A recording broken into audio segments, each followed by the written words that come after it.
അച്ഛനും അമ്മനെയൊക്കെ മറന്നിട്ട് ഒരു ഗതിയില്ലാത്തന്റെ കൂടെ ഇറങ്ങിപ്പോയതല്ലേ. നല്ല കോലം അസലായിട്ടുണ്ട്. അവനെ വിശ്വസിച്ച് ഇറങ്ങി വന്നതാണ് അവള്. അവളെ നോക്കാൻ പൊന്നു പോലെ നോക്കും അവൻ. അതിനു വേണ്ടി എന്ത് കഷ്ടപ്പാട് ചെയ്യാൻ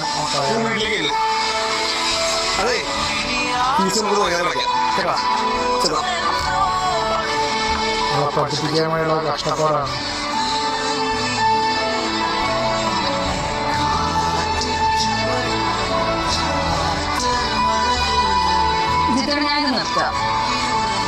നീ മാത്രം ഇങ്ങനെ കഷ്ടപ്പെട്ടോണ്ട് ഈ പഠിപ്പും ജോലിയൊന്നും കിട്ടുമെന്ന് എനിക്ക് തോന്നുന്നില്ല. പഠിപ്പും ജോലിയൊക്കെ കിട്ടിയോളൂ. ഇനിയിപ്പോ അതൊന്നും ആലോചിക്കണം കേട്ടാ. ഇത്ര കഷ്ടപ്പെട്ടിട്ടായാലും അവൾക്കുള്ളതെല്ലാം അവൻ ചെയ്തു പോയി. ചേച്ചി ഉണ്ണിയുടെ ലാപ്ടോപ്പ് ഒന്ന് ഫ്രീ ആണെങ്കിൽ തരുമോ? എനിക്ക് അസൈൻമെന്റ് ചെയ്യാനുണ്ടായിരുന്നു. അയ്യോ അവന് രാവിലെ ഹോസ്റ്റലിലേക്ക് പോയല്ലോ മോളെ.